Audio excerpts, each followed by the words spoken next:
helmet after helmet. First place, second place, fifth place, eighth place, 12th place, 15, 16, 20. So many helmets, you got blurred vision, we got too many. Ticket check. Oh man, shit. They got us fucked up. Army, regroup. We pledge always to have that edge. We don't fire warning shots. Competition just drop. We locked and loaded before lock. Whatever the time, yeah. Do you even correlate? Being the best requires a willingness to outwork your competition. There's always someone smarter, faster, sharper, more naturally gifted to come around.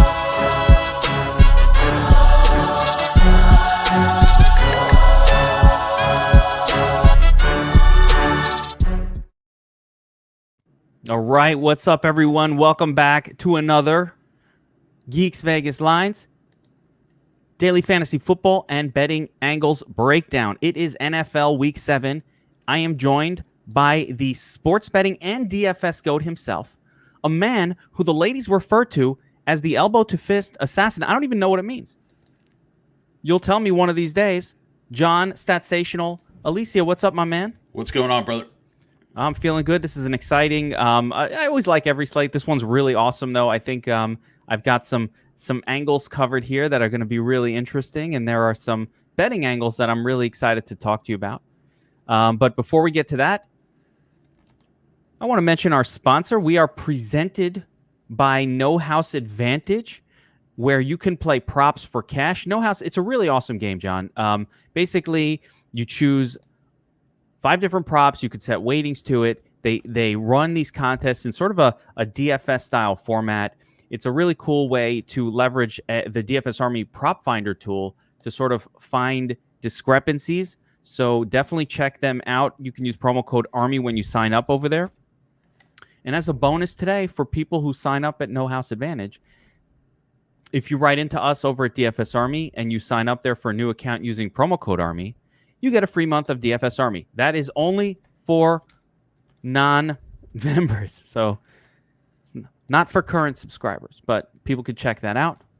Now, John, what do you think of the slate this week here? Looking pretty interesting with a couple of really like one standout game that stands out so high and mighty above all the others that I think it's going to make building lineups really interesting to see what people do. Yeah, we've got a couple of games. It's a little bit better than last week, I think. Last week we were kind of struggling a little bit with some of these games, but we've got some games. It's the old what was it? Rob Base. It takes two, and so it takes two teams in these weeks. A lot of times that it takes two good teams or two. It takes one bad defense and one good offense. That's the mix that we're looking for, and it's even helpful when you've got two good offenses with a couple of bad defenses. These teams that play these really bad teams, the Jets and the Giants and stuff, it's just every week we're like, yeah, but they're going to be down and throwing, but they're bad. They're throwing, but they're bad. Like, yeah, the Jets were down that whole game, and guess what? They sucked. I love it when I check out your power rankings model, and we talked about this a little bit last week, but I can bring it up on screen a little bit. But I love it when I see discrepancies, where I see things popping up, and we saw it.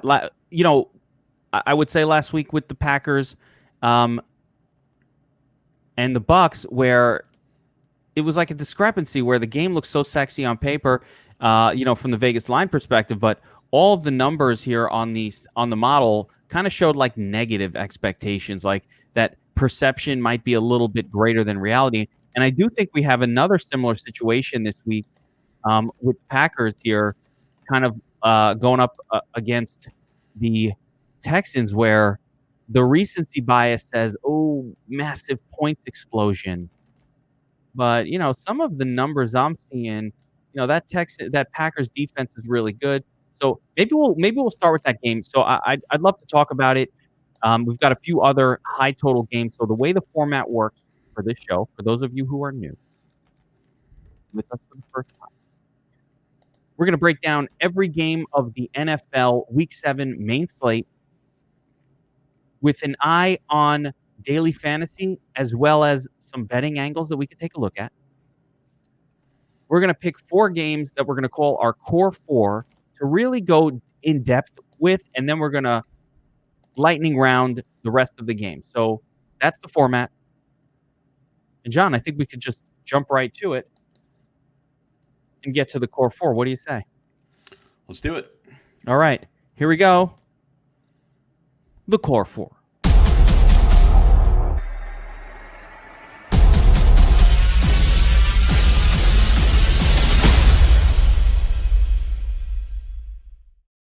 All right, the first game I've got picked out is the aforementioned Packers at Texans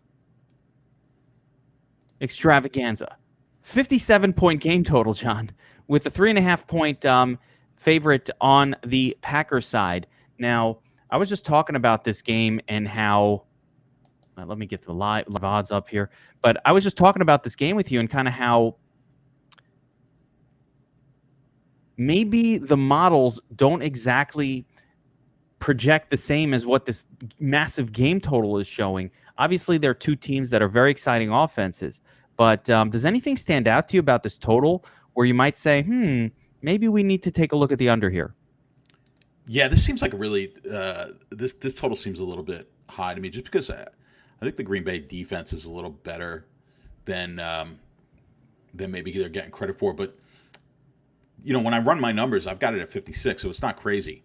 We're not the 57 and a half is not a crazy number here. I've got the spread a little bit wider, just because of the way Houston has played, and but yeah, I mean the game should be high scoring, but I mean to get this game to 60, I think is going to be difficult. Although I bet you if I look at the pace numbers, and I could look at that now, Houston is a team that will get into a situation where they'll just throw the ball with against Green Bay, but. If we look at the numbers, I believe I've got Green Bay. Yeah, Green Bay with a huge edge here on the rushing side. So this is a situation like last week we had the Aaron Jones against Tampa, and we weren't necessarily, we weren't really high on necessarily fading it. Usually we like to fade the backs against Tampa. We weren't high on that just because of the unique type of player that Aaron Jones is, and the fact that we might get a lot of he might get a lot of looks in the passing game. This is a week where I think we can really smash Aaron Jones. I love Aaron Jones here. I mean, the Texans, again, the model just explodes with the running game against the Texans when you take a look, and they can't stop the run. 195 yards on the model. I mean, this is ridiculous. So, the Texans' run defense is epically bad, and I also think that's one of those things. It's usually Baltimore, Tennessee type of numbers. Yeah, and I think it's one of those things that might actually hold back the passing game right for the Packers a little bit. Like if Aaron Jones is just sucking up all the tutties. So I see some risk areas for the Packers in terms of just saying, hey, let's load up on Aaron Rodgers and Devontae Adams here. I don't mind Rodgers in a stack with Jones, of course, and Adams is definitely in play because if this game plays out the way Vegas is claiming it will, then it's supposed to be a close and high-scoring game. That means the pedal will be pushed all the way down for the Packers all the way through. But, anytime there's a path, we saw this last week with the Lions where Stafford just didn't need to throw. I mean, they just scored with the run, and they hadn't done it all year that way, and all of a sudden their entire offense kind of changed, and they were running the football, and they didn't need Stafford, and that anytime the running game is a threat, that can happen. Now on the Houston side, I'm a little bit worried about Will Fuller and his matchup against Yair Alexander. That dude is elite, and he's been shutting everybody down this season, which means there is some merit to kind of looking at the Texans passing offense and saying, all right, well, what if we don't play Fuller? What if you take a look at Brandon Cooks, who's got 12 and 9 targets in consecutive weeks, and maybe even your boy, Randall Cobb? Yeah, I mean, I did a quick and rough stacks right before we went on here, and I'll have to go through it and double check for any errors. But yeah, I mean, they're not that far apart. If you're looking to do stacks with Watson and Fuller, the way I have it now, it's 23% on that stack to hit the 60 on the Fuller stack, and then down to like 17. I want to say like 17% or so. 17 and change to get to the Cook stacks. So you're not talking about huge differences. So yeah, and even if you get down to Cobb, okay, it's down to like 13%, but it's now. playable. Let me ask you a question. In your model, in your stacks model, though, how much are we really accounting for the actual matchup itself, like a cornerback wide receiver matchup? Because that's I think where we can maybe even dive a little bit deeper in there. That's probably taking an overall view of how many yards the team's supposed to pass for and how many yards WR1 normally gets for their team. It's really just taking the numbers from the domination station. Yeah, so we're taking those projections, which are going to take into account matchup a bit, right? That's so true. That's so reasonable. that's going to take into account some matchup. So it's just going right off the projection. So it's going off those projections. The only other input is basically floor and ceiling, and that's going to get us an idea of we're looking for players in GPPs certainly with higher ceilings, and sometimes those players have lower floors, so they're going to have what's called a greater standard deviation. The greater standard deviation from the mean, the more likelihood that they can hit that 30-point number on their own. So we're looking for players like that. So players with high volatility are going to show up higher on these stack percentages. But yes, it's one tool. Like I said, there's no one tool that you can use for any of these. That's why if you go over to DFS Army, there's 9,000 tools, because you have to use the ones, you'll find some that you're comfortable with. You don't have to use every single tool, but you've got all these great tools set up for you there.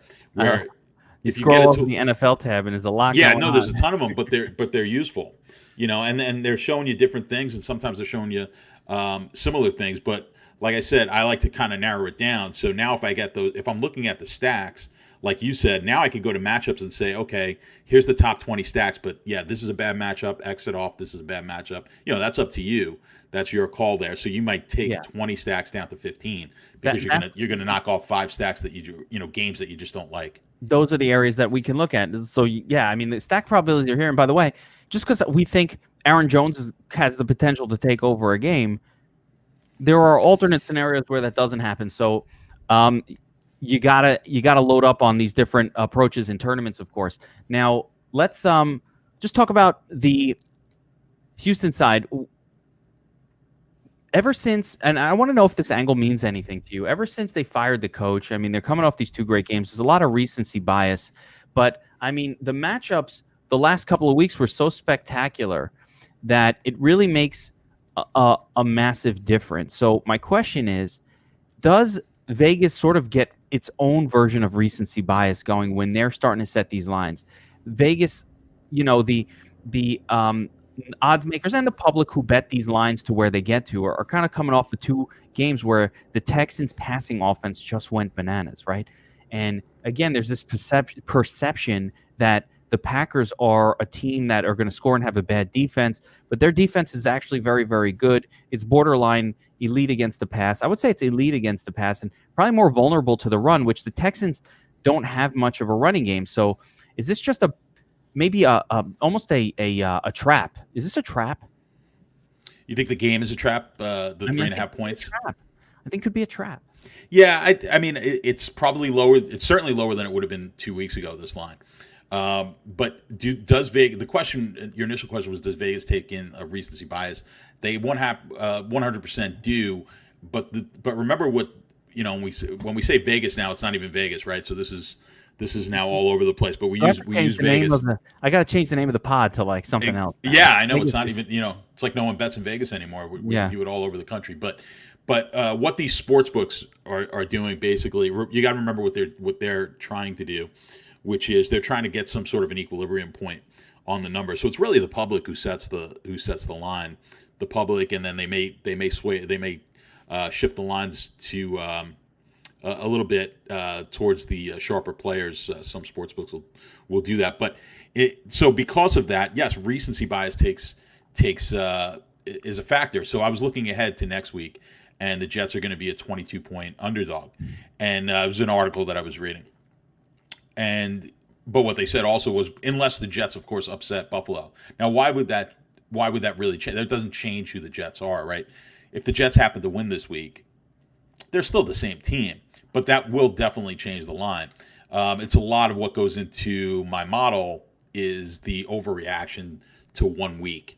and a lot of times we can take advantage of that. So yes, looking at teams that do something when a line should be 7 going into a game. That's why you'll see it on the Monday night game. Pay attention to that on Monday nights. Look for an opening line on the teams that are playing on the Monday night game, and then if something unusual happens on the Monday night game, you'll see the game change by a point and a half, 2 points maybe to where it opens. And you're telling me they were a different team? Yeah, we've got a little bit more information, but are they that much of a different team? Come that just because they had a win. So yeah, especially in football, we look heavily at recency. I will just point out before we move on to the next game that the model does not specifically show a monster offensive output from the Texans. 263 yards, only 82 rushing yards. So the model is not screaming, oh my God, play the Texans here. Just to be clear, doesn't mean it's a bad play, but for me, going through all of that and my initial quick inkling when I looked at the slate was, ooh, Watson and Cash again, easy play. And then, with a little bit of looking, a little bit of digging, there's other better spots to go to, I think, in cash games. So let's move on to game number 2 in the core 4.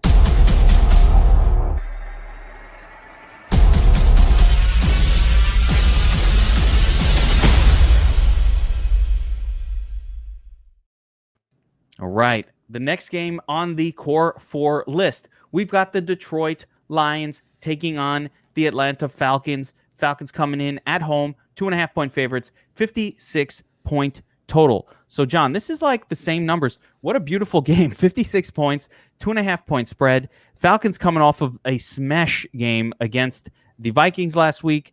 And the Lions are coming off of what I'm calling them a semi-stud off a dud scenario where a lot of people rostered Stafford. He looked really good last week against the Jaguars on paper. And then the Lions came out and did something they never do, which is run the football like crazy. Adrian Peterson got a touchdown. I think DeAndre Swift got 2 touchdowns. All the running backs were getting touchdowns. They never do that. Very unusual. Yeah. I tell you, it's the other team that really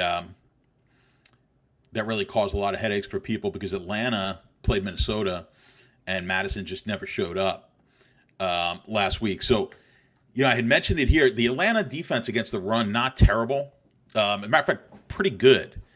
And, I kind of kicked myself because I told you Henry was the guy that I liked the most last week, but I had to use Madison just because the market was using him so much, and I used him way too much. So sometimes I don't trust myself and the numbers as much as I need to. But when you look at Atlanta this week, again, I would be very hesitant to look for a follow-up on the Detroit running back situation. I mean, when you play Atlanta, the formula is to throw the ball.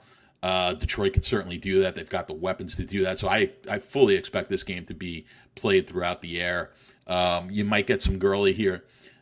Certainly if Atlanta could get up in this game, it could be a decent game for Gurley. But I would look for the pass catchers in this game. I think it's a pretty good, it's a pretty stackable game. Although, Matt Ryan hasn't always been the best quarterback to stack. But I do like, we got Julio back last week. Julio looking like Julio. Healthy Julio. So this is a pretty this is gonna be a pretty formidable game as far as the passing goes. I do think that if we have to play a running back, DeAndre Swift projects well. I know that a lot of people liked him last week, and they were rewarded handsomely for that love. And Swift projects like the kind of running back that you need against Atlanta, which is a pass-catching running back. That's where Atlanta has been weak. And I think, again, I don't like to think back to last week, but we really do have to contemplate things that we did and didn't do. And definitely, Madison was in a good spot. There's no knocking that, but Henry was in an elite spot. And that was the difference to favor Madison with the hope that he was going to get some passing game work. It's just, hindsight, it's a tough pill to swallow. That game went a little bit weird. I do think Madison should have had a good game, whatever. But Henry was always the better play. As far as the rest of this game, I looked it over, and you're right. Matt Ryan, he doesn't run the football. So if they're not throwing for 4 touchdowns, he's usually not smashing the slate open. And it borderline has to be 4. Like it can't even be 3 with him. He's priced up a little bit here. So, he can get there. He threw for 4 touchdowns last week, and that's when he has the smash game, 300 yards, 4 touchdowns. But, if he's not getting there and he hasn't gotten there every game or all the games, then you're left shit out of luck. So with this particular game, the Lions are actually pretty bad. If we look at your model, they're actually, from what I recall, pretty bad against the run. And there is that little bit of Gurley, Vulture, some tutties possibility going on here that I have concerns about, John. I'm worried about it. You're gonna get this Julio game from last week is gonna get a lot of people back on Julio, right? I would be hesitant with like if I am stacking this. I mean, Julio got 2. When was the last time Julio got 2 touchdowns? Like it happens once or twice a season. It does happen, probably usually twice a year that he gets his multi-touchdown games. But chalk Julio is never good Julio. No, we can't rely on Julio here. So it's really, I like the Detroit side. I mean, I think that's where I think Galladay just in an absolutely prime spot. And you know what? Marvin Jones has been so disappointing this year, but he's not a guy I would totally give up on. This is a spot where you might get him a little undervalued. He's another one of those guys. It's important to point out. Wait, you're going to like this stat. Go ahead. The Falcons, every team that has gone against the Falcons so far this season has produced at worst a QB1, meaning a top 12 QB score. And most of the time, it's been a top 4 or 5 QB score against the Falcons. Every single game so far this season, like there hasn't been a game where the opposing quarterback to the Falcons has not smashed. Every game. So stud coming off the dud, Matt Stafford. Marvin Jones Jr., a guy who preseason we said, listen, it's about 1A and kind of 1C between him and Galladay. He gets, 80% of the looks, and, it goes back and forth. Hasn't done shit all year. Has ruined lineups like a freaking disaster show. But you got to go back to it. I think you got to go back to it. Galladay and MJJ a little bit. Some Hawkinson. Yeah, I mean, what was it? Cousins last week. You had Dak. I'm just trying to think of the teams. Wilson against Atlanta. I mean, it's just been. Look what went off the WR2. It was Jefferson last week. I mean, that's Marvin Jones Jr. Could he pull a Jefferson here at no salary? Who went off the week? Was it Cooper? The week that they played Dallas. They all went off. I mean, I know they all went off. That was a monster week. Like, the week against CeeDee Lamb went bananas. So Cooper had a big game. They all went nuts. You can't really almost look at that game. But last week was interesting because they did shut down Thielen, who plays out of the slot for the most part. And now, so I don't know if that means WR1. It's weird to say they shut down Thielen. Thielen's out of the slot most of the time. So, they shut down the slot receiver. Okay, well, I don't even know who the slot receiver is, quite honestly, for Detroit.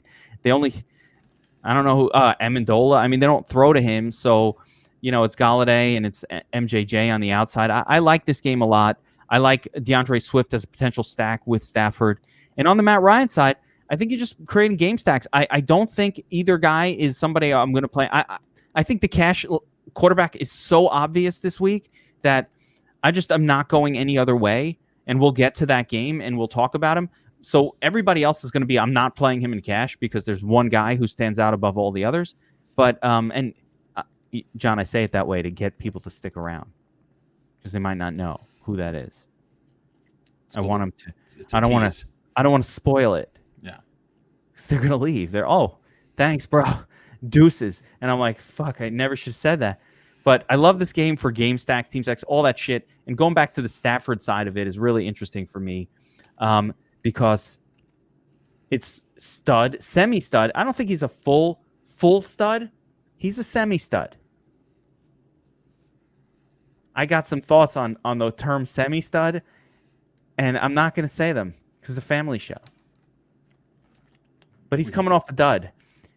We can do it on the Wolfpack. That's VIP only. Yeah. We'll wait for the Wolfpack to talk about the semi-stud. But... You got to go right back to that after the disaster. Everybody's crying. Stafford ruined me. He's dead to me. All of this. That's the perfect situation to go right back to that scene. All right, let's go next in the core four.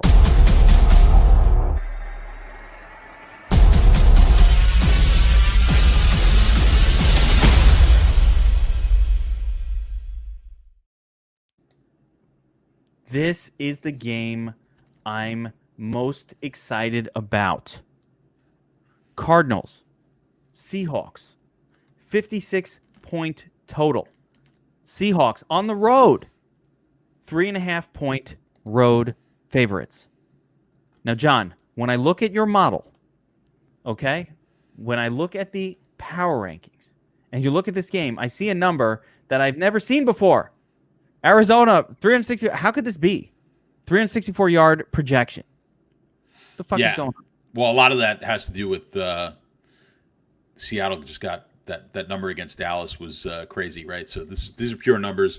There's no regression to them. So the Seattle giving up all that yard, but Seattle's just given up. I don't think they've had a minus day, and by minus in my numbers, it's basically keeping a team underneath their average. I don't know if they've had that yet. I can't think of one off the top of my head, but so yeah, teams are whatever teams are averaging, expect them to do even better. Seattle's been our that's the number one team when you just go to the main page on the power rankings of if you combine offense and defense, that's what you really want. I mean, that's right. This is what we were talking about beginning of the show. It's great to have a good projection on one team, but when that number, when you have a team that is potentially their offense is just really poor, but they have poor defensive passing numbers, that's not as juicy to me as when a team's really good offensively and they suck defensively. Yeah, that's where the money is. No, notice again, we talk about this every week. This is the main page of the power rankings model, and high number equal good. We want to target teams against offenses / defenses with a high offense pass minus defensive pass ranking. So obviously I don't think you've ever had a number this high on this fucking model. It's one of the highest. Yeah, it's one of the highest we've had. This is borderline Bucks last season level. We've got a couple others. Atlanta, we just talked about that game. But I want to talk about this one here because one of the things that a lot of people aren't noticing. Now, first, before we get into the DFS angles, let's talk about some betting angles here. So Seattle, I mean, nothing standing out to me is like super bettable. Maybe the over. Can we bet an over on a 56-point total game? Is that donkey? Is that like a donkey play? Because I feel like this is going to play out with a massive score. No, it's not. I mean, listen, taking the favorite in a big spread or taking it over in a high total is definitely not always a donkey play. I can see this game being over. This should be high, fast paced. The one thing, Arizona's defense against the pass has been pretty good. So they does that matter again? I don't think it's a huge problem here in this game when we're talking from a DFS standpoint. I think we should still be okay. Seattle's going to be able to throw the ball. The thing we always talk about with Seattle is they're usually game script dependent, right? Because they can play the game. I think what's his name? Pete Carroll would always more. He's always more inclined to be able to just run the ball and play great defense, but he doesn't have that defense. So I think they just rely on Russ. When they started relying on Russ and getting away from that, when they realized they weren't that Legion of Boom anymore, this team started really taking off. So I would anticipate in this matchup we get a lot of Russ and a lot of Murray, and then it's a matter of can we get the receivers right. I think Drake had that 69-yard run or whatever it was Monday night really padded the numbers. He was having a pretty good game, but that really padded it. I think you might get some people jumping on Drake here, but I like the pass catchers a whole lot better. Yeah, don't do that. I mean, Drake is fine. Listen, there's a lot of points to go around, and just like any other week, Drake has a shot, and he's very, very cheap and whatever. But and that's fine. And Seattle is not a great stop the run team. Arizona not a great running team though. In general, I'm not down with that. One of the most exciting things I think for me this season, and one of the reasons I am going to tell you guys now who are watching this and everybody else that Kyler Murray is your cash game quarterback this week. He is the ultimate in cash play. And I'm just going to show you a little something in case you missed it. In case you missed it, the dude is running for crazy yards. He is Lamar Jackson. He's what we wanted from Lamar. 10 attempts, 74 yards, 38. Oh, a dud. Only 31 against the non-existent Jets. Why would you run at all? The fucking why? When you're playing cash, I think is it? I don't play a lot of cash games. You guys do, but it feels to me like in cash games, it's absolute must to get a guy who can run the ball. It is. You need the floor. Look at these numbers. Understand what this means. In the game against San Francisco, he put up 27. The defense doesn't matter. Why? He runs for 78 yards. That's 8 points. He got you a touchdown. That's another 6. He's scoring touchdowns with his legs. So here he's against Washington. He runs for 88 yards and 2 touchdowns. This is Lamar Jackson. Guys, the floor is giant here. He's running in the bad game against the team that sucks and can't score. He still puts up 30 yards and runs for an easy touchdown. They run him at the goal line. Yeah. Their most common goal line play is the fake handoff. Everybody who's holding Drake, please give it to Drake, please. And they don't. They fake it. And you cannot stop that play where he just bootlegs out and scores. Because if you try to stop that play, then they'll just hand it to Drake. He walks in, but they always have to account for it. So he just walks in. He's scoring with his legs. He's putting a 74 yards up again in a smash against Dallas. So unlike the Ravens that are kind of like year 3 of Deshaun, they are of Lamar, where they figured out, hey, if we run him constantly, he's starting to get hurt. He's got the knee. They haven't figured that out yet in Arizona. They're like, no, we're just trying to win these games. Kyler's great. Let's let him run around and do his thing. And so this is the play every week. I believe, John, that we are going to see Kyler Murray within a couple of weeks priced up in that 9K, that 8+ K range. You're going to start to see them pricing him up to the point where you can't afford him, where you have to go elsewhere, like they did with Lamar Jackson earlier this season, or like they did with Russell Wilson this week. Which is why I'm favoring Kyler Murray over Russell Wilson. Love Russ. Russ going to cook. He's going to do his thing. But Russ can also be vultured a little bit. And he doesn't run the football with the same gusto as a young, crazy Kyler Murray would. Russell's just so efficient throwing it, which is why he scores anyway. But I'm going to take the savings. I'm going to go with Kyler Murray. I'm going to take the matchup. Fuck yeah. Well, ball on the 5, what's the probability or what percentage of touchdowns will Murray have his hand in as opposed to Wilson? I mean, I don't have that number. Do you have a number? No, I don't have the number here, okay. But I could guess it off the top of my head. It's going to be over 80%. That's exactly what I was thinking. For Murray, he's going to probably be involved in at least 80+% of touchdowns, and once they get inside that 10-5 yard line. Yeah, and even on the goal line. Well, what's crazy is even on the 2. This guy's getting about 50 or 60%. Like, it's rare that they run one in because they just that bootleg they run works so well that with the goal line plays, you hand it to Drake, he doesn't get in, and it's second to Drake, he tries to squeeze forward. Teams that don't have the running quarterback, they just do that 3 times and eventually they smash it in.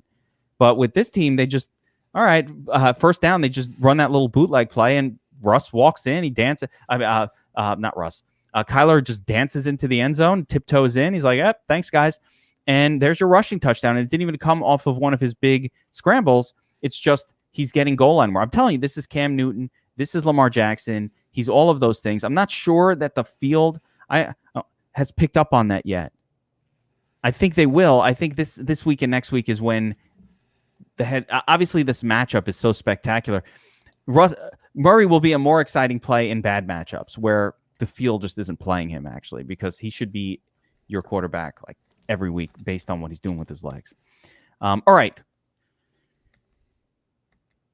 For pass catchers, we didn't even get into it, John, in this game. But, I mean, DeAndre Hopkins, if you can get him in your lineup, I think you got to lock him in.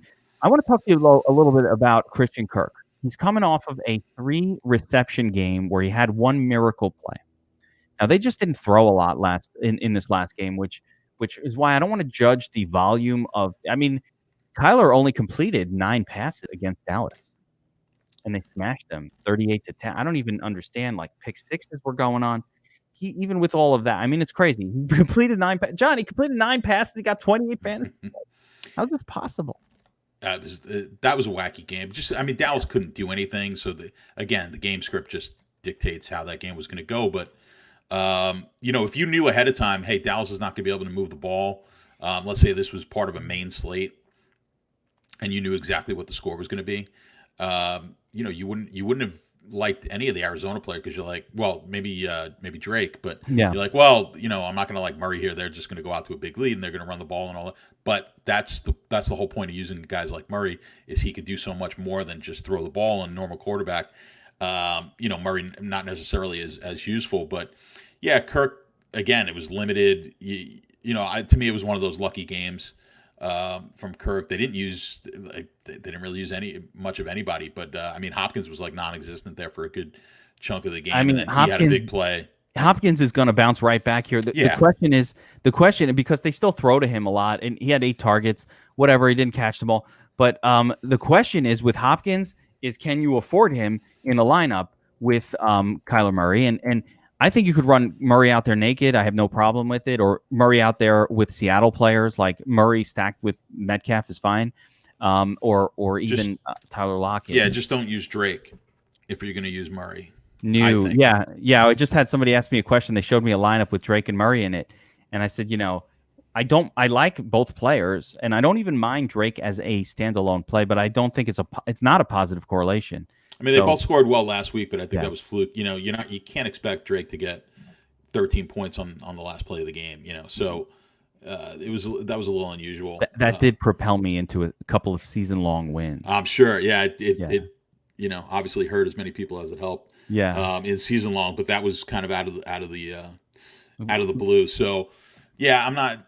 In this game, I'd be hesitant. I think people are going to jump on Kirk. Hopkins is still the guy, but like you said, the price is it's prohibitive, and you're certainly going to have an even tougher time if you're trying to do a Wilson stack and bringing it back, and bringing back Hopkins. That's going to be even more difficult this week. You borderline can't. We need some news late in the week, or it always happens. 3K players to pop up. But yeah, and if you look at Kirk, though his volume has been fine this season. He hasn't done a whole lot, but he does get deep passes. So I like him in the tournament mix, but it feels also a little bit chasey. Primetime game has the one crazy 2 touchdowns on 2 receptions. So it feels just a little bit chasey, but I like it anyway. It's kind of a weird. I'm not sure which way to go with it because I definitely don't like chasing a guy coming off of 2 receptions, 2 touchdowns, including a miracle like individual play. But at the same time, he's in a good spot in a great matchup in the game of the week. This is the game of the week.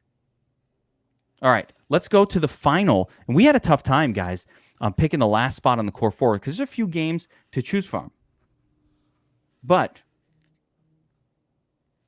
we've got your 4th game in the core 4.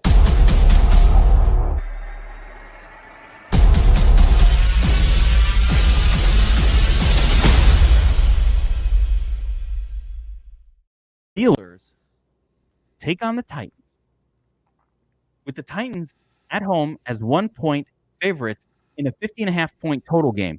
Now, John, before we talk about the game, 1-point spread, it's basically a pick 'em. Titans are at home. Both teams are 5-0. 5-0, 6-0, 5-0. Both teams are 5-0, undefeated. These 2 teams are both, I'm going to call them, is it fair to call them dark horses to go to the Super Bowl representing the AFC? I think both are legit. And, between these 2 teams, Baltimore, AFC is going to be a freaking a battle royale. The NFC is where the toughest teams are that we're looking at right now. Dark horse would be maybe a little bit of a, for me. I think that Titans, we thought they were going to be good. Pittsburgh's coming out, and they're playing great defense. Ben Roethlisberger's healthy. They're running the football. They're Their passing game looks great. There's nothing I don't like about the Steelers. I think Pittsburgh's a better team than Tennessee is, personally. We'll get a much better idea this week. Both of these teams doing really well. They're two of the top teams in the turnovers in the league. I think Tennessee is second in the league in net turnovers. Pittsburgh's fourth. So they're really doing well there. Tennessee, because when you look at Tennessee's numbers, which is what a lot of basically all the rankings are based on, they've really overachieved. And a lot of times when you see a team's record far superior to where I have them in the rankings, just look at the turnovers. That'll usually tell you the story there. And a lot of times turnovers are a bit of a luck situation. You regress a little bit in turnovers. Depends on who your quarterback is a lot of times. So if you're really bad in turnovers, obviously if you've got a quarterback that has a propensity to turn it over, that's not going to help much.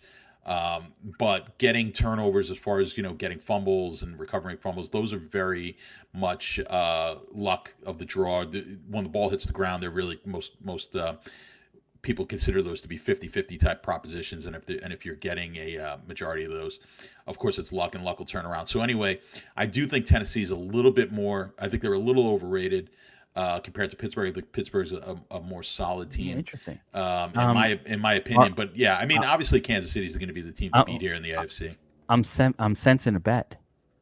I don't know yet. It's a possibility. I got to see if I had that game. I'm forgetting now. I don't think I do. So it would have to be a bet off my out of my brain, which is never good. Who don't like the brain bets? We like the model bets. Exactly. I will say this. The Steelers' strength of their defense is their run defense. The strength of the Titans' offense has been Derrick Henry. So this is one of those situations where we're going to get a strength-on-strength matchup, which tends, I think, is probably going to favor the defense. I don't really. I think Derrick Henry is not the guy that I want to. You're certainly not playing him in any sort of cash game this week. Not like last. He's not getting passing game work, and you want him in those smash spots like against the Texans where they can't stop the run. Steelers missing a linebacker or two, a run stuffer here and there, but their run stopping capability is so good. If you know what, I'm going to bring it up on the model here just to kind of illustrate. I haven't looked at this, but defensive, offensive, rushing, defense rating. Which one is the rushing defense? So defensive rating. Defensive rushing, where it says defense rushing. There it is. 47.1. So what this means, to be clear, because it's green. So explain this to me. That this means that a team puts up they do bad against the rush or good? Well, right. So Pittsburgh is going to keep teams. So far, they've kept teams 47 yards under their average for their rushing. There we go. I wanted to clarify that, because what this means is if the Titans generally rush for 150 yards per game, in a game against the Steelers, they should be expected to rush for 47 yards below their average. Right. So the green is good for essentially Pittsburgh's defense. And if you take Tennessee's offense, and shockingly, Tennessee is only 20 yards offense above the defense's average. So if the defense averages, this works both ways. So if the defense averages 100 yards against on the ground, we could expect, Tennessee on average has been rushing 120 yards against those teams on the ground. So 20 yards. And again, a lot of Henry. Henry has not put up monster yardage this season. To be clear, what he's done is he scored a lot of touchdowns in the games that he's done well in. But he had that incredible game last week with 200 yards. But before that, 57, 84, 119. And he's the only running back on his team. So it's not like Henry has smashed open every game. I mean, Buffalo and Jacksonville, he was well below the average running back stats against those specific teams. So Henry's a GOAT, but it's a dangerous spot.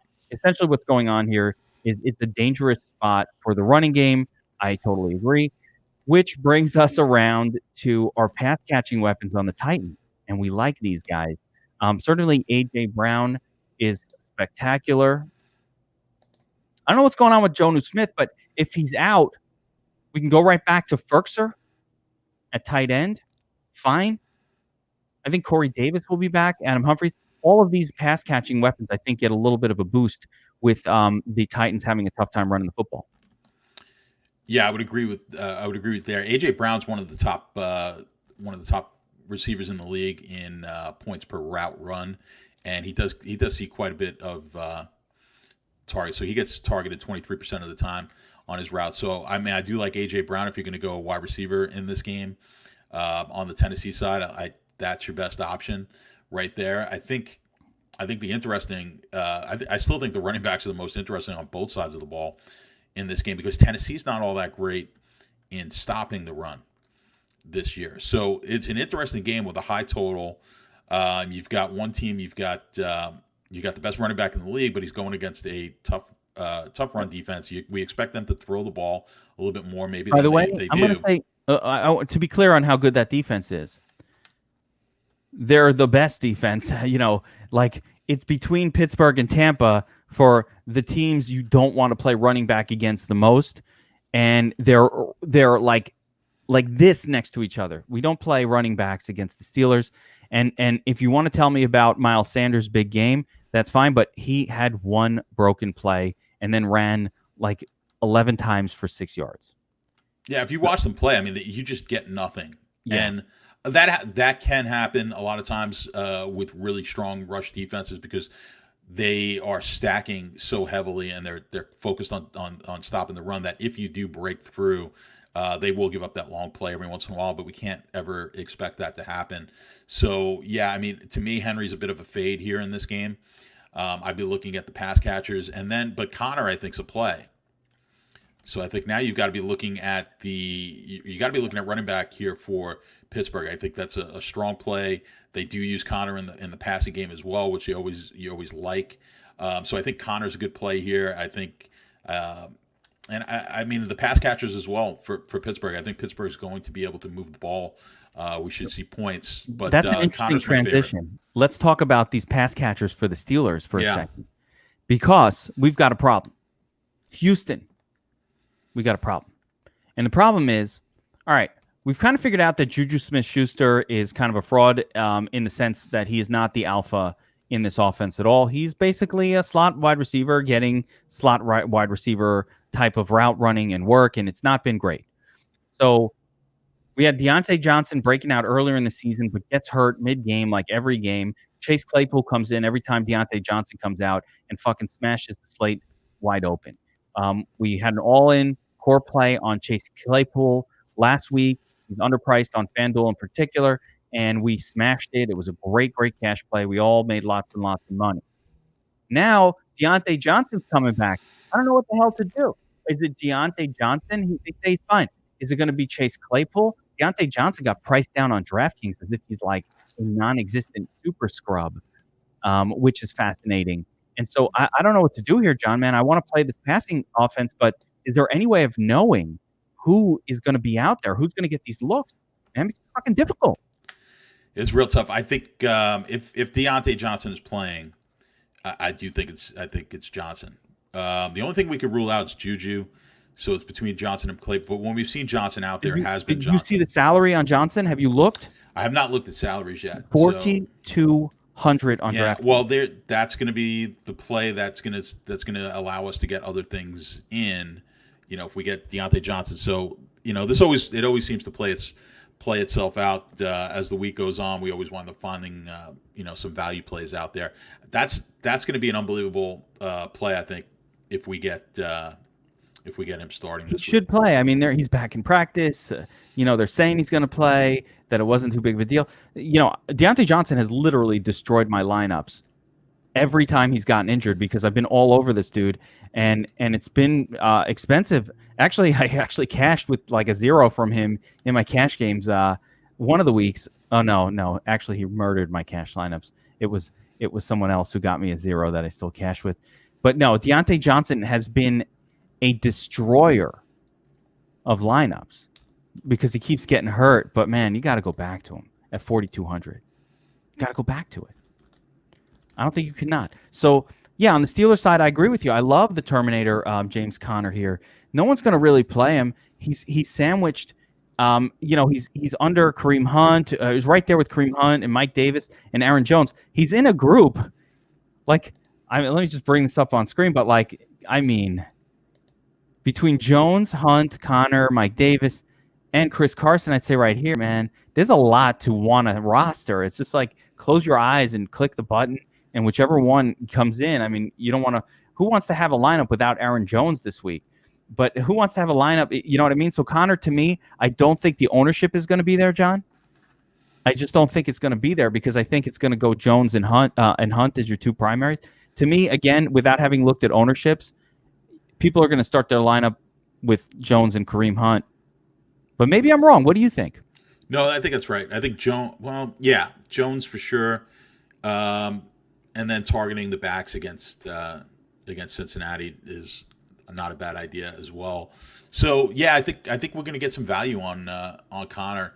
Like I said, it's kind of reminded me of a situation last week with Henry where he was in a great spot, but we had Madison in a great spot. We had like the top three. You had Davis up there as well, and it was you had to make that choice. And we'll see. I got to look at it a little bit deeper here. Hunt.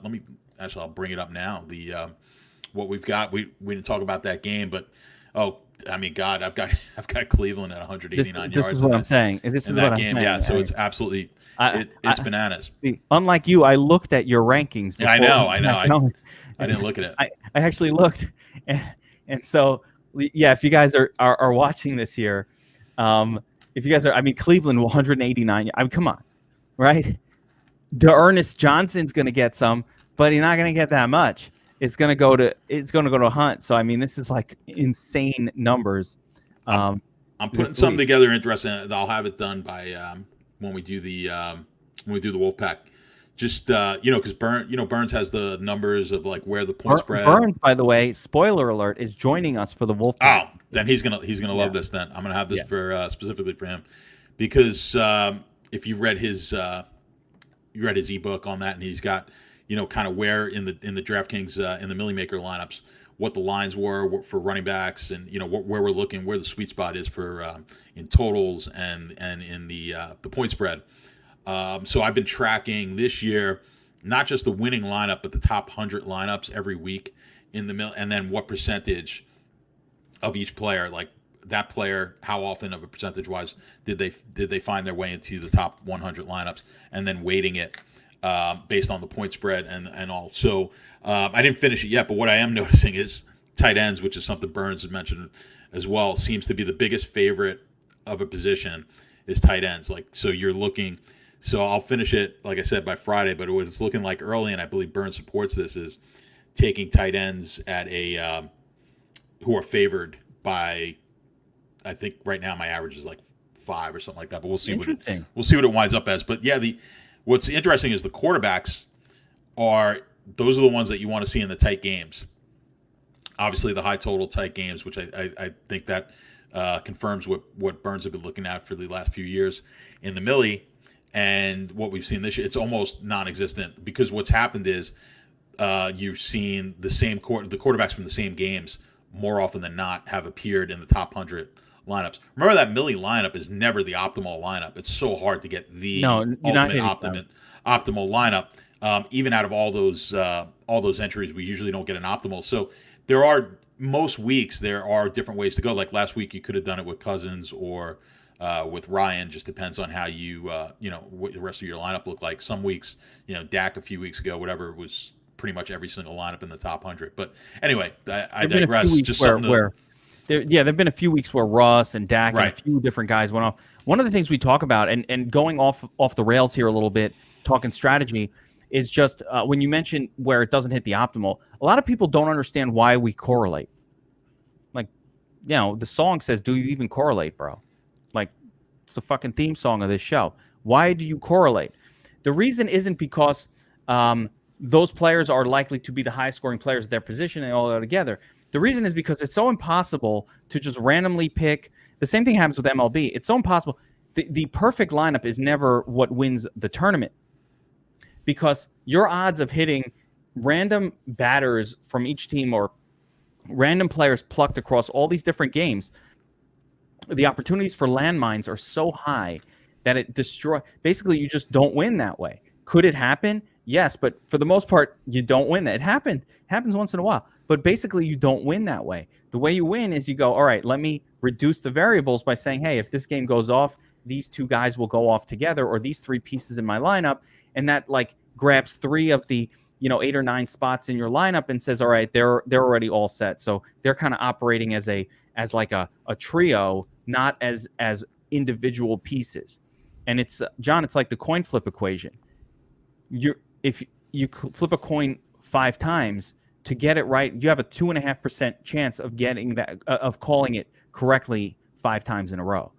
And those are 50-50 odds situations. Now, these are way longer than 50-50 odds situations when you're choosing a player. So like your chances of nailing them all are so minuscule that it's like I can't even measure it. So the better way to go is to correlate. That's well, if you look at the probabilities on the stacks, I mean, if those are reasonably accurate, your best stacks are going to hit that number 1 out of 5 times. So that's not all that high a percentage, but it's all relative. It's high, it's a high percentage maybe based on most of the other stacks that are out there, but it's going to hit 60 points 20% of the time.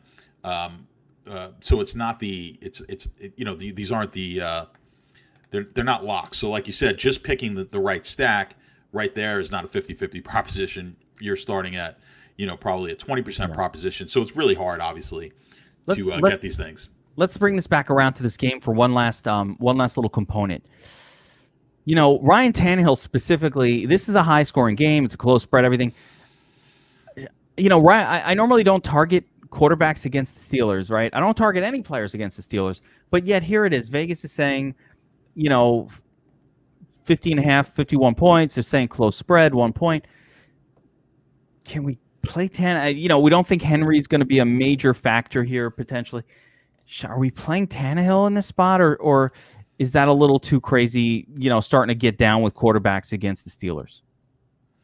I'm not going to be too high on Tannehill here. I'm just kind of looking at the stats. I mean, I probably have a few, but that's that's as of Wednesday. We'll see how I feel come Friday and Saturday, but it's not going to be it's not going to be a lot.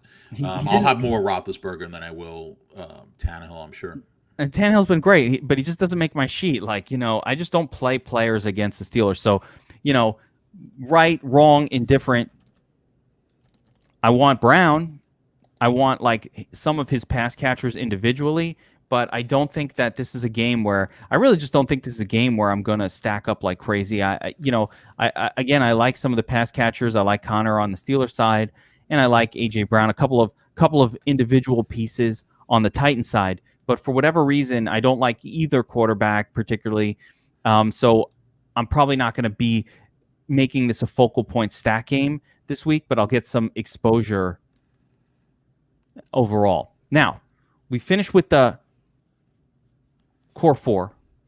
Let's go to the lightning round to break down the rest of the games. There were a couple of games that had potential to be core 4 games here, John. We had to have a serious conference before the podcast started to decide on that one on the Steelers. So let's go through the rest of the games for the week in a lightning round fashion. We'll talk about the betting angles a little bit. We'll talk about the DFS angles a little bit, and we'll try to hammer through them all. But before we do that, a couple of things to mention. If you're watching this and you're not a DFS Army subscriber, you see all the tools we keep popping up on screen here, right? You see all these tools. That's what DFS Army subscribers get. So I implore you, get signed up as a DFS Army VIP right now. Go do it. Don't wait. Go to dfsarmy.com. Get signed up as a VIP. You can use my code GEEK, promo code GEEK, and it gets you 20% off monthly VIP. Just rock it for the rest of the NFL season. See how you like it. We go year round. Every sport is covered. It is awesome. If you doubt us, all I have to say is do this. Play. I don't know if I should join that site. Fuck those guys, right? I don't want to pay for information.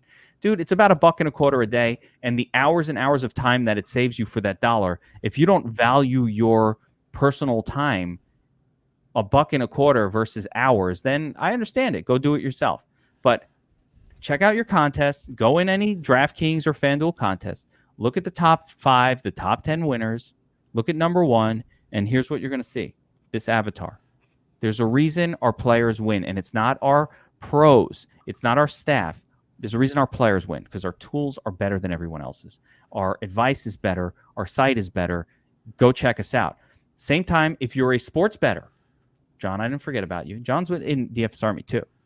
But if you're a sports bettor and you want to bet on these games, you want to learn sports betting from some of the best in the business, you want to get John's course, go to sportsbetarmy.com and get signed up. John tips his picks. John, you've hit like 85% in tennis picks. What the hell's going on? How do you know about tennis? It's just a numbers game, man. So, I'm just putting models together. I've done this for so many years. And it's just a combination of putting the model together, coming up with the odds, finding value, and reading line movements. Just a lot of history in doing it, but we've been doing well with it. Let me tell you guys a little bit about John. He doesn't watch TV. He doesn't have hobbies. He doesn't leave the house.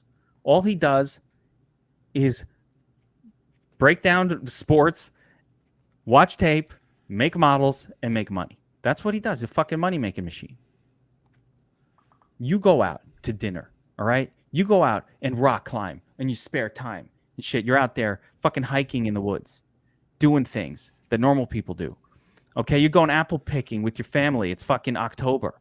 You know what John's doing? He's got a visor on, okay? It's wrapped around like he's got a visor, a pencil in his ear, and he's breaking down fucking sports, giving out picks. Yeah, I got to reevaluate my life, man. Didn't sound as good when I put it. No, it sounds awful. Fucking terrible. Yeah, we gotta get you to watch a TV show once in a while. I can't, man. Oh. Honestly, I feel like when I'm doing something that that isn't productive, it weighs on me. Here's the thing: when you have a job and you're getting a paycheck, it's a lot easier to be a little lackadaisical. To go home and chill. People I'm making everything I do is with the goal of making some money. People don't understand the difference. Yeah, you guys who have a job, and Craig, it's $39.99 a month after when you sign up with the promo code. And let me just let you know that is greater than half the price of the next site out there. We keep the pricing that way because I designed DFS Army to be for average Joes. I want regular players to be able to come in and compete with pros. I promise you this, our next competitor, not as good as us, for the same tools or same kind of suite of tools, not as good, $89 a month. It's more than double. So we're not pricing it there because, hey, we need to because we're not as good as the next site. Our members win at a greater rate than any other site. All you got to do is look at the leaderboard. You'll know it. The proof is in the pudding. And everybody who's watching this will tell you that too. That's a subscriber. But the difference is I like it to be I want average Joes. We like teaching people. That's what we like to do. We've kept the price down. Part of the reason that pricing is that way because we build our own tools. We don't outsource our optimizer to some other company. We don't do that. We don't outsource our tools to other companies. We build them ourselves. And now we own them. Everybody else got to pay for their optimizer because they didn't build one. They have to charge a double. Well, you know what I like? I mean, you love MMA, you love the UFC. It took however many years before they figured out what style of fighting. Like when I used to watch, I watched UFC 1 and 2 and 3, it was a free-for-all, right? You didn't know what style was the best style of fighting until they started figuring out jiu-jitsu and grappling and all. That they won, right? Because it took getting having an open competition. That's what I loved it.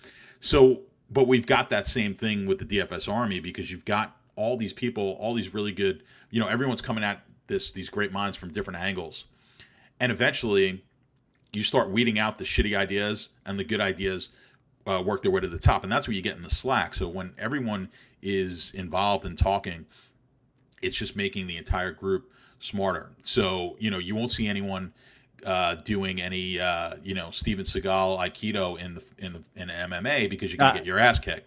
Aikibo Jitsu. Yeah. Aikibo Jitsu. Now it's like, and that's the thing with the DFS Army. There's these little, it's the lineup construction, the little tidbits. You could figure out projections, but it's figuring out how to build lineups for all the sports.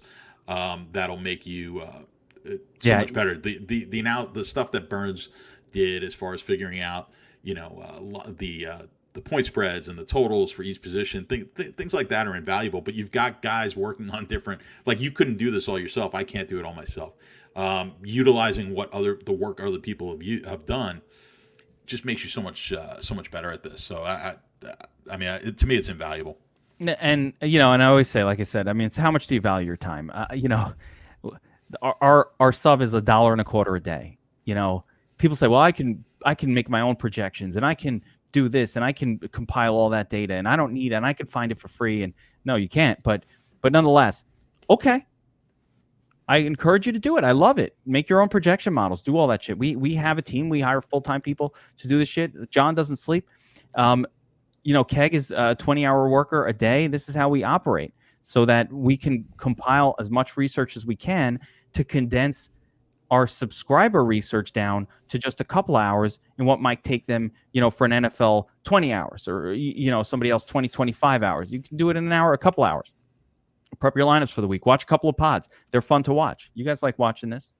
Sometimes you get crazy comments. Crazy shit goes down. All right. Enough about that. And go sign up at Sports Bet Army too. Support John. Get his tips. It's awesome. All right. Get those are sports betting picks. You want that. You can crush over there. And on my MMA picks. By the way, I haven't lost an MMA. I haven't had a non-profitable card in so long. I can't remember the last time. If I was just selling the MMA picks as a standalone thing, John, I'd be charging like $250 a month. It's been really good. I should just, I should. That should be its own service. I only give one or two picks out per week. You don't like it, get the fuck out. $250. But we're not going to do that because that's not how we operate. We want to teach newer players how to do things, and we're happy to share. All right, let's go to the lightning round where we're going to buff through each game real quick, get a quick angle, and move on.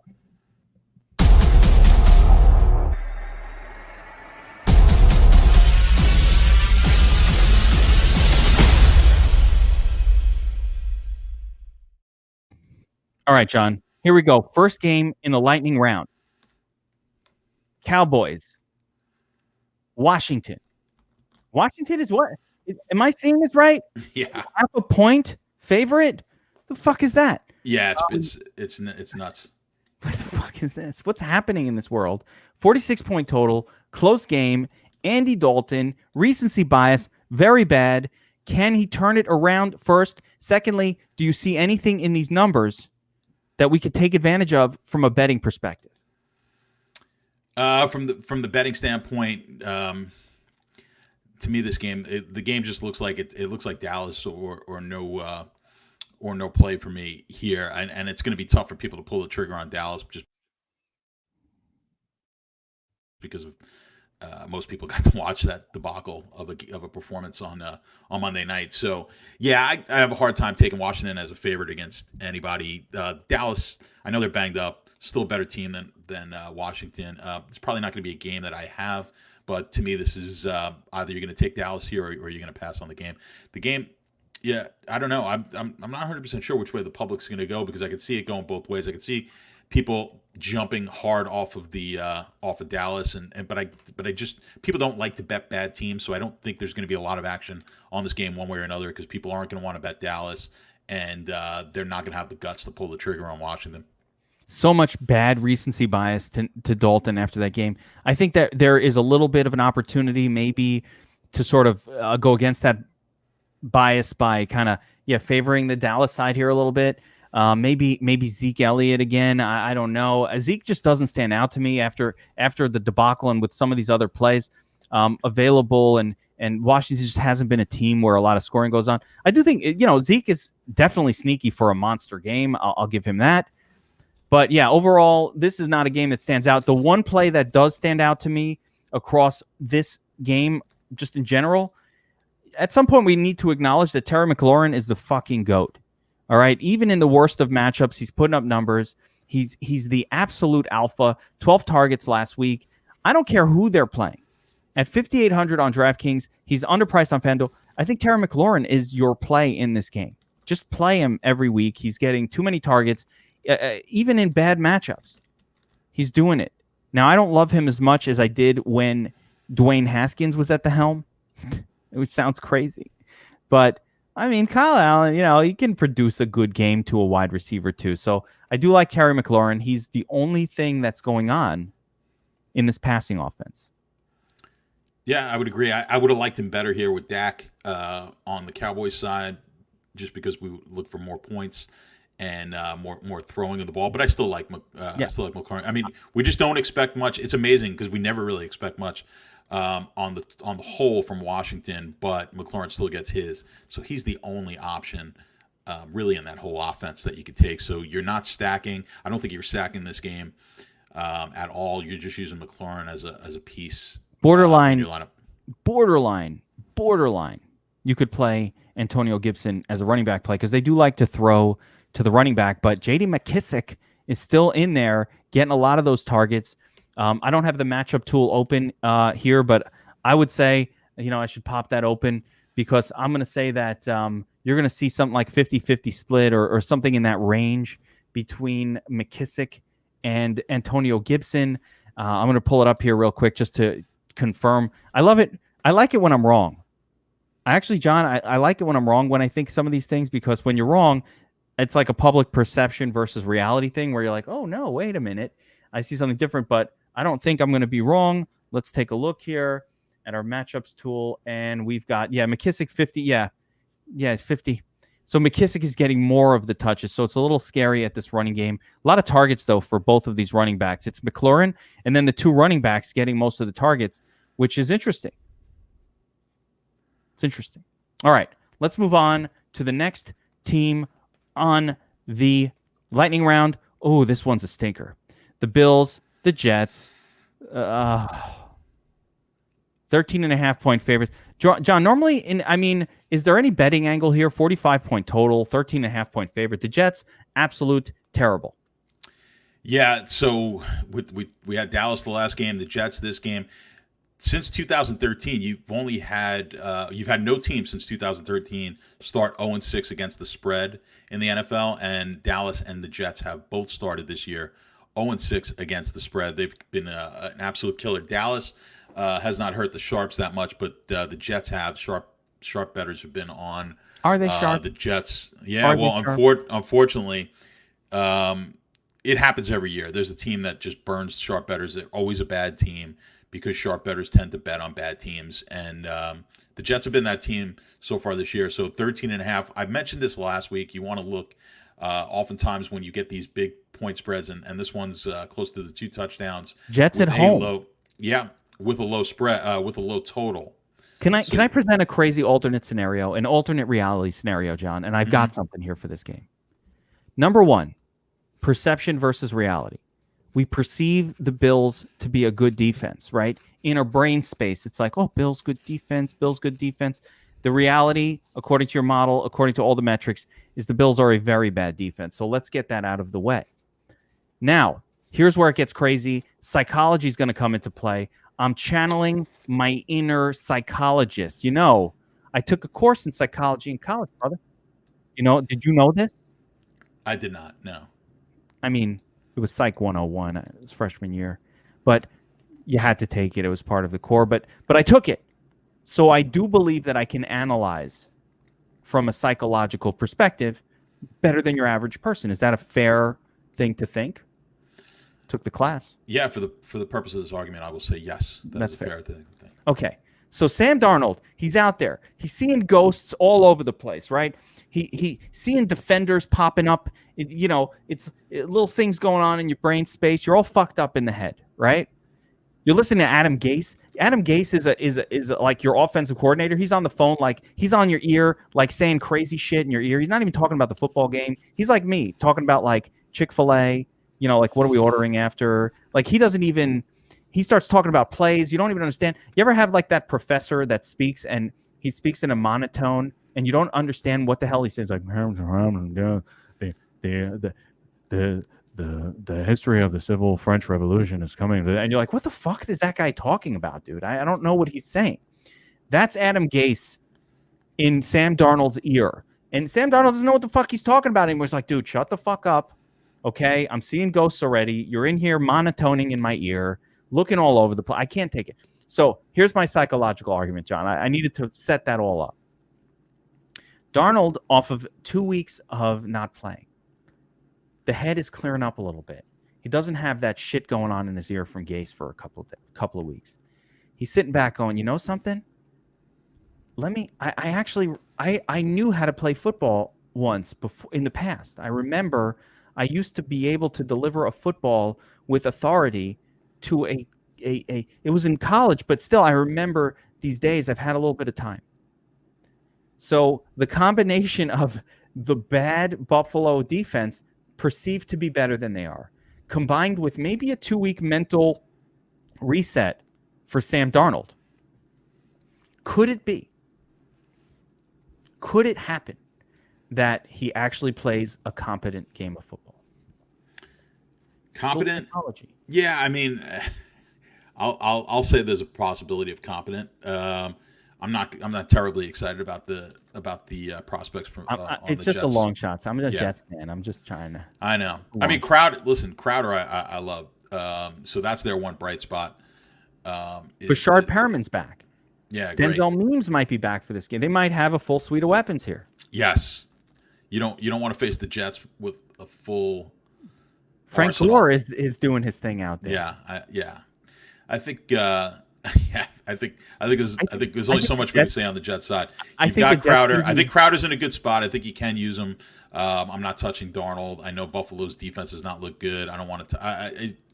We're going to be limited to our exposure in this game. We talked about it earlier too that you want to. The instinct is to go target the Jets, but it hasn't been that great doing that. Specifically because they get down by so much that it really kills the other team's production as well, and it doesn't help their production. The model, everything shows you this. This is a wrong approach that people take to DFS. Oh, Jets suck. Let's take the offense against them. Don't do that. Don't do that. That is not how you play DFS. That's not what leads to big scores. Your model shows it. Everything shows it. Every single week, I still hear people talking about, hey, let's play teams against these bad offensive teams that are also bad defensively. No, we want good offense, bad defense. Jets have bad offense. So we spent probably way too much time on this game. I don't want anything to do with the Bills. They don't have a dominant running back. So, normally I'd play the running back here. Theirs is not dominant enough to want to play. And for the Jets, I mean, just my crazy psychology 101 lesson scenario for the silly Millie tournaments. Not Darnold so much, but maybe you could play a Crowder or even go crazy and play a Bashard Perriman if he's cheap enough on your preferred site. All right, let's move on to a game that almost made the core four, but wound up as a lightning round play here, and that's the Browns taking on the Bengals, 50.5 point total. Browns road 3.5 point favorites. And there is something that stands out about this game in the model, and we just showed it on screen before, which is a projection of 195, or wait, what was the number? Like 189. 189 yards for the Cleveland rushing game. So here's what we know, and we're going to lightning round the shit. First of all, does anything stand out about the odds in this game that makes you want to bet it? Should Cleveland ever be favored? What about the Bengals? No. Yeah, Cleveland should. Cleveland is not that. Yeah, bad they've been good actually. No, that's right. They've been good. No, I mean maybe this total's a little high. I'm just trying to see, is anything standing out here to you as appropriate? From I would say just looking at it on the surface, you could say that's a bit of a high total in a game. Now I get it. Cincinnati's been really wanting to throw the ball, but Cleveland has been the total opposite. We know they've been in some high scoring games, but they really want to run. They really want to run the ball. I mean, Baker just to get 200 yards is difficult out of Baker right now. So I fully anticipate this being a heavy running attack here for Cleveland. We'll see Cincinnati try to throw it against them. And so I think Hunt is the obvious play here in this game. I don't McLaren. particularly. Yes, I don't like. I don't like Baker.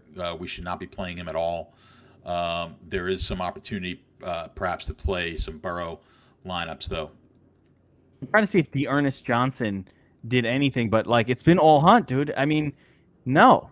The answer is no. It's Hunt, and you're getting, like we talked about that before with Pittsburgh. You got Connor in a really good situation, so yeah, this might be an even better spot though for Kareem Hunt. So, and even if the game gets to the point where it is, where they do have to throw the ball, they will use Hunt in the passing game as well. Very similar, obviously, to Connor. So, if you put a gun to my head right now, we're looking at that price range. You're probably right. I probably do like Hunt a little bit more than Connor, but I do like both of them. And it's part of the fun of DFS now is trying to figure out how much you're going to have to use on both of those guys. Of course, M. Val wants to throw some shade on my Darnold argument. We're not sure, but no, we are not. It looks like it's going to be Darnold. All right, so yeah, there's just not that much going on in this game. On the Bengals side, well, actually there is. On the Bengals side, what I like about it, I have likes and I have dislikes. What I like about it is, listen, Joe Burrow's throwing a lot. He's out there slinging it. He's hawking it, as DFS Up North would say. Hawking it. He's hawking. And what I like about Burrow is he's cheap, and his primary pass-catching weapons are cheap. You can go with T. Higgins. You can get Tyler Boyd. I like both plays as standalone plays, T. Higgins and Tyler Boyd. There's nothing all that special about the Browns' secondary to make me think that they're going to be able to shut down an offense. Burrow's coming off of I'm going to call it a murderer's row. He's played a couple of good teams, so he hasn't looked the best. He's looked fine, but like he's coming off of a murderer's row situation here where let me just bring this up on screen. I got to trying to do this on screen. Last few weeks, Colts, very tough defense. Baltimore, very tough defense. Jacksonville can run against them. Mixon has the big game. Before that, Eagles, crap defense, and he did well. Before that, Cleveland, these two teams have played before, and Joe Burrow smashed. So there's no reason to think that Burrow can't have another good game in this spot. He's very inexpensive. I don't think I feel safe about him, again, as a cash play because I just want to play Murray. I want to play Kyler. But overall, I think Burrow's a very good play, and I like I actually am curious to see where he shows up in the value stacks area. Where is it? I can't find it. Oh, too many things happening on screen. Too confusing. But because the salary of a Burrow, wait, let me bring this up. Let me actually bring this up here. The salary of a Burrow with either Boyd or T. Higgins is going to be a major. Where's he showing up in your stack probability chart? Because if we add in the points per dollar component, Burrow Boyd is there. I mean, they're down there a bit. 8% with a 3.05 value. All right, so it's not as spectacular as some other ones. There you go. So I'm a little surprised there, but there it is. I thought that value would be a little higher. It's still up there though. Anything over 3 is going to be where is it? 8%? You said? Yeah, it's in the 8% range with Boyd. So if you scroll down there a little, you're right. It should be right around there. Yeah. Here we go. So the 44.5% non-Q. It's got good metrics here. Not the best in the entire slate, but good enough metrics. Yeah, you're dipping down. I mean, for me, we're dipping down further than we probably need to on this slate. But I mean, certainly if you want to throw it out there, if it was a single entry, it wouldn't be my single entry. No, tournament play. That's more GPP. No, stuff. Single. Yeah, but if you're in a single entry tournament, probably wouldn't be my first option to go to. But if you're MME and you want to throw a few Burrows in, by all means. There we go. All right, let's move on to and I think we're pretty clear. The Browns passing game. We don't want to mess with Baker. He's just not doing it. He's not throwing enough. They're going to run the football. Don't take any of the pass catchers or the passer. I'm not into it. Yeah, it's not to say, by the way, I want to be clear on this. People hear this stuff. It's not to say that Odell Beckham can't have a good game. He can have a good game. He can have a good game anytime, any game. He can put up 35 points. Of course he can. But we're trying to find situations where players are above average likely to have a good game. And there's nothing that stands out about this one that says that would happen for Odell. So better to avoid it. All right. Next up in the lightning round, I believe we talked about Steelers Titans. We talked about Seattle Arizona. Here we've got the Chiefs, and this is interesting where we haven't talked about Mahomes because he's in a gross game. The Chiefs are taking on the Broncos at Denver. Chiefs are 9.5-point favorites, 46.5-point game total. Realistically, John, I don't play offenses that are expensive in gross setups like this one. So the Chiefs don't stand out to me at all. Maybe Travis Kelce is always good, but for the most part, I don't really see why I'm going to be super excited about playing the Chiefs here. I think they'll dominate this game defensively. What do you say? I would agree with you there. I think the Chief defense is better than people realize. Any betting angles to look at? Yeah, I do like with the game under 10 points. I do like the Chiefs in this game, and I'm typically on the dog side, but I do like the Chiefs here. Under 10 points, I do like that. 46.5. Again, what this line is basically telling you is Denver's not going to do a whole lot. When you've got these low totals, and 46.5 has now become a fairly low total. We see with the Jet Buffalo game, similar situation there. You've got Buffalo being a pretty good offense. That's a 2-touchdown game, low total. Again, 10 points, low total. So these games tend to go. If the game stays, if Denver winds up being the play, they keep it within the 10 points. We could usually expect that to be a lower scoring game. If the game becomes higher scoring and goes over, the probability that Kansas City covers this game increases. So, but with that said, if Kansas City is going to cover this game and it's going to go over, let's say the game goes to 50 and they cover it, that could be a 30 to 20 wouldn't even do it. So they'd have to score in the 30s to the teens or something like that would probably be a likely scenario, in which case Denver's going to be obviously totally useless in that case. And quite frankly, you don't really know what you're going to, even the Chiefs scoring in the 30s, they could spread it out so much that, fantasy that's very tough. Le'Veon Bell. Standpoint. The other thing, Bell's coming in. You've got CEH Bell. It's going to be Bell's in there. I think it's a very difficult situation. I think it's a game where you could see, we could easily see this game just where the Chiefs score 24 points and win the game fairly easily, and you just don't get a lot of action there from a DFS standpoint. So yeah, again, it goes back to my it takes two sort of thing, and I hate playing.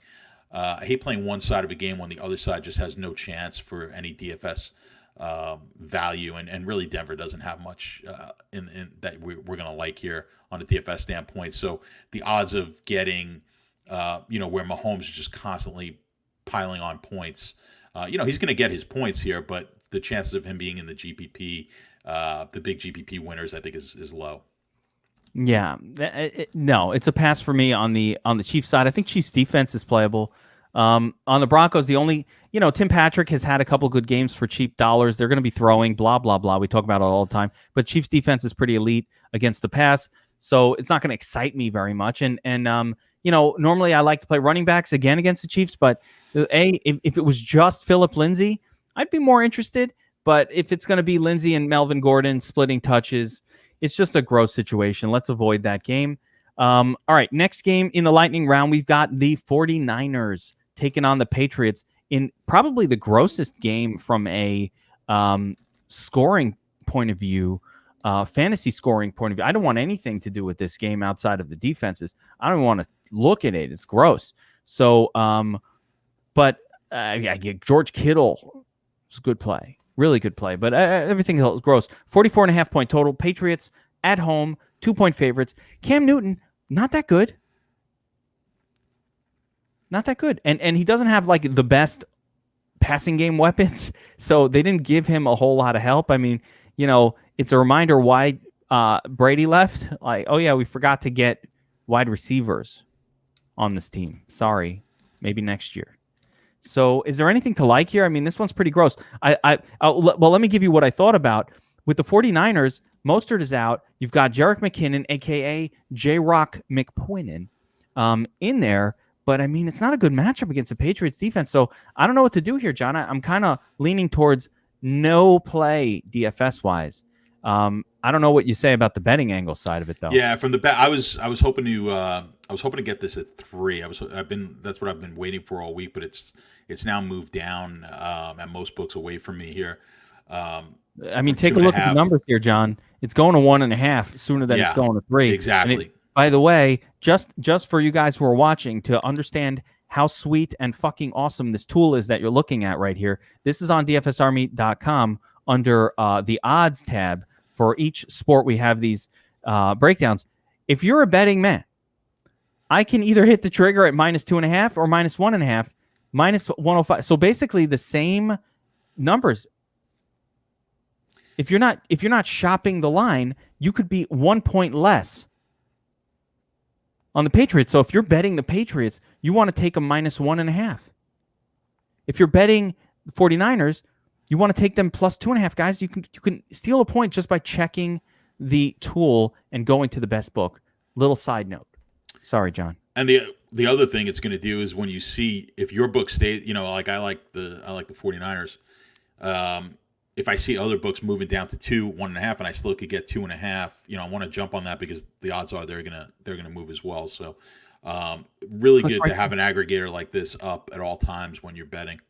It's a must. You're going to get fucked. The biggest thing for sports betting, John, you know that you taught me this. I don't know. You taught me. I'm like repeating shit that you say because people don't know. The biggest thing is beating the closing line. That's better than everything else that you can do. If you beat the closing line all of the time, you're going to be a profitable bettor. It's just that simple. And so what this allows you to do is pretty much beat the closing line because we could look at this right now and know this line is going to either -2 or -1.5 across the board. So you're beating right now. It's like bettable right now. Yes. You could beat the closing line if you hammer that -2.5. Agreed. Freebie. Yeah, this is what the pros do. No DFS it's line goodness. shopping. John, what did they do back in the day? Tony would call Vincenzo, who would run around in Las Vegas from book to book. I had a guy, I had a guy in Vegas who that was his job. Was his name Vincenzo? No, it was not. But it was his job to go look for the best price on whatever game I gave him. And it's hugely important. It's as good as it looks in the NFL. It's even bigger when you're playing money line sports like the tennis and the baseball and things like that. When you're playing on the money line, you get the savings that you can have and which is going to add to your bottom line is tremendous. So yeah, we'd have guys running all day long. They're called runners. They call them runners, and they're just running from book to book, just trying to pick off the best lines. Who's the kid that in Goodfellas they shot Spider? him? Yeah, the Spider. Yes, fucking, I knew it. Oh, you got the Spider running around. All right, I'll stop. But yeah, that's exactly Spider. Run to the MGM. Exactly. Get over there. All right. Next game on the lightning round.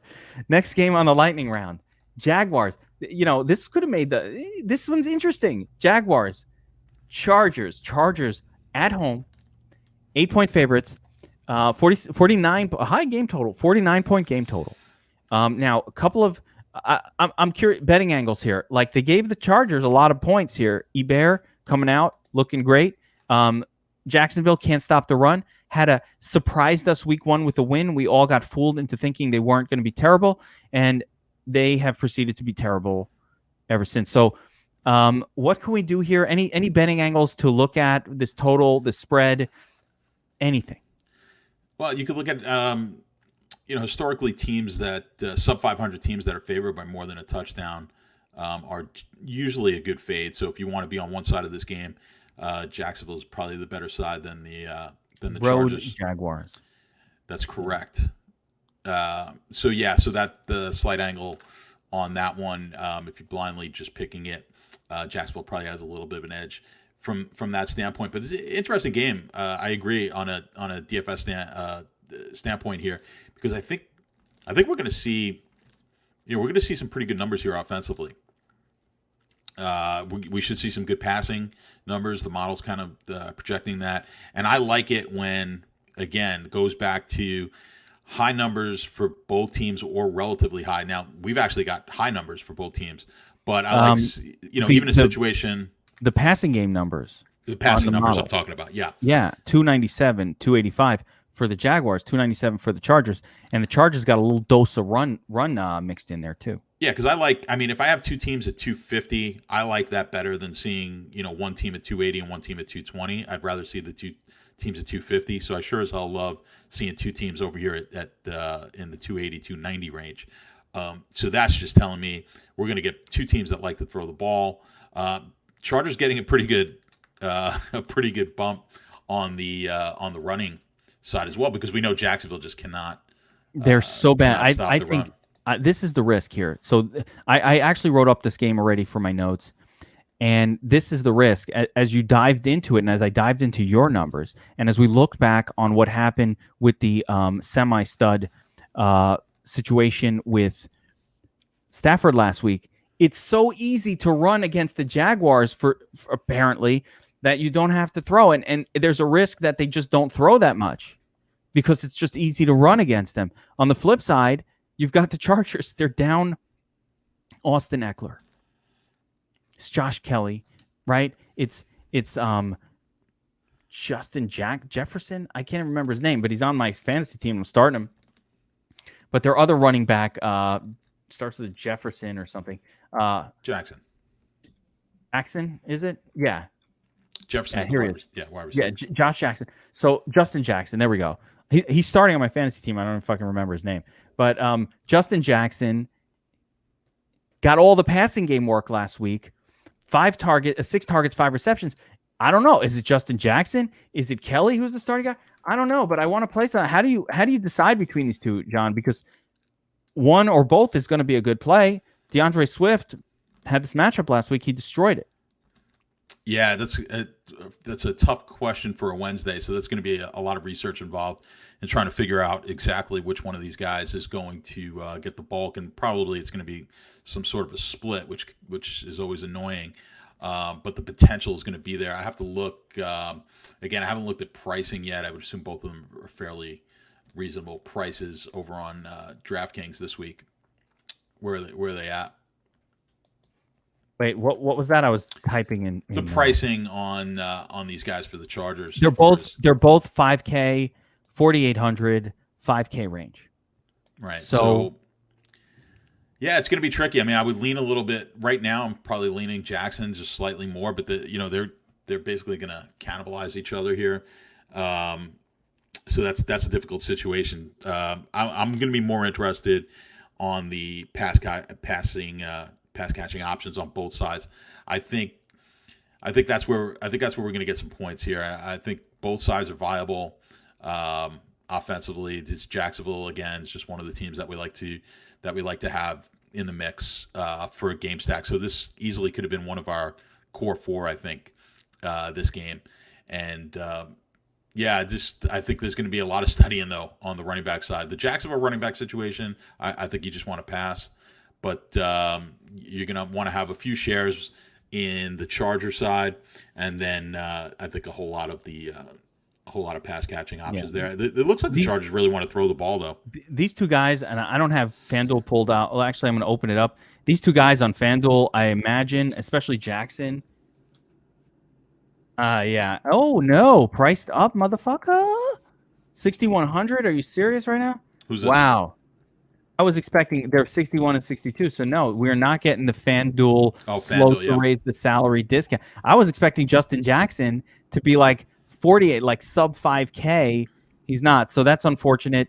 Yeah, I mean, I could see it. I just see the risk there. It's definitely not a cash game situation for me where I just witnessed the Lions not have to throw against the Jaguars. So now I'm scared to play any quarterback like is a cash viable play against the Jaguars because you can run against them so easily with Hebert. But I love Herbert. I'm going to call him Hebert, but I got to remind you who that is.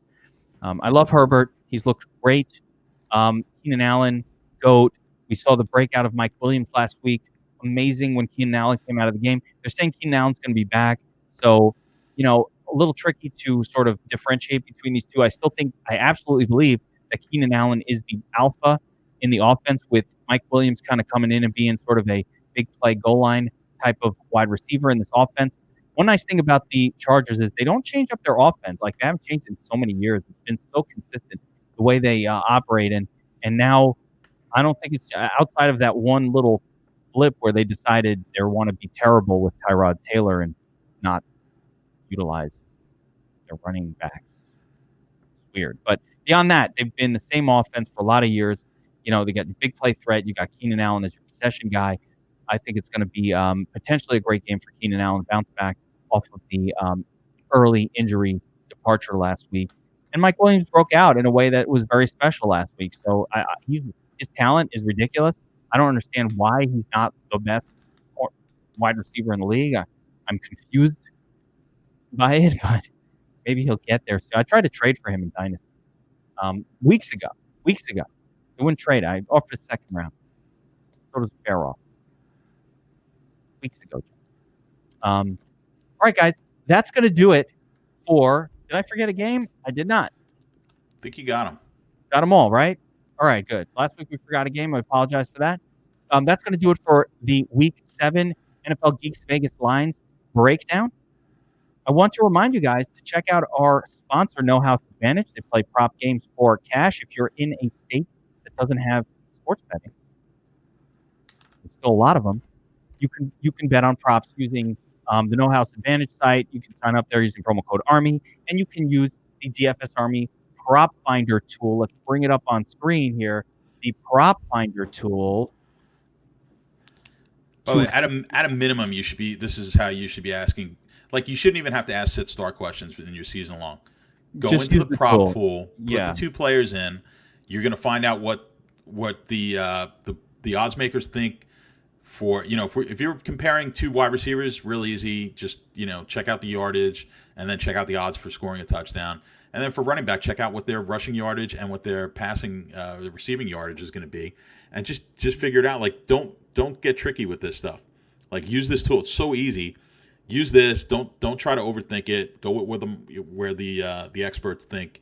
Except trust me. The one good thing I do in season long, the best thing I do, is start sit, because I don't make any crazy decisions. I base it all on what the probabilities are based on the Vegas lines, because they're going to know better than anyone else. That market is a lot stronger than your opinion. People don't understand that this tool is never been available before. That, like, this has not existed 2 years ago. There were no U.S.-based books, and there were barely any props. And if you wanted props, you had to wait till Sunday morning. It was completely useless. Now we're getting props. Right now, you notice there are no fucking props.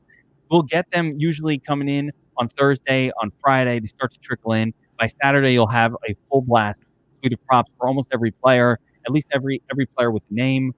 John is asking about Williams and Jackson in the same lineup. I think I prefer Jackson personally. But, yeah, I think you can play him in the same lineup. No, Williams. Wait, I thought he was asking Jackson and Kelly here. No. Josh Kelly, this is a quarterback. You're asking about a wide receiver and running back from the same team. I mean, Mike Williams has a much higher upside than Jackson. Mike Williams has 30-point upside. That's the play, you know, in tournaments. But in a cash game type of thing, I would want to have the running back. I think he's going to do great, and I don't mind having them both in the same lineup. All right. Anyway, Prop Finder tool. It's free to use. It's right here, DFS Army. You just click on Prop Finder. So those of you guys, this is an awesome tool. Everybody can use it for now, because it's also sponsored by No House Advantage. So they are helping keep this open to you guys. That will do it for NFL Geeks Vegas Lines and Betting Angle Show. For myself, Kevin Allen, a.k.a. The Geek, and my man, John Statsational Alessia. Good luck this week, everyone. For DFS Army VIPs, we will be back on Friday afternoon with the Wolfpack Roundtable podcast. Myself, John, and the Millie Maker Master himself, Burnsy, will be with us. Love it when he is around on a Friday to do the Wolfpack. Some of my favorites. He's a math whiz. He's got numbers coming out. He's got the visor also with the pencil. Love it. There's always something going on in the background of his broadcast too. There's always like some action happening in the room that he's podcasting from, which makes it more interesting. We look for that. And then on Saturday, I will be back with, again, DFS Army VIP only, the Players Club pod, where we bring all the research from the week together. We figure out our cash game angles. We figure out our single entry, our 3 max angles, and we really get down and dirty, prepped for the slate. Good luck this week to everybody. We will see you next time on the Geeks Vegas Lines NFL Daily Fantasy Football and Betting Angles Breakdown. Take care, everyone.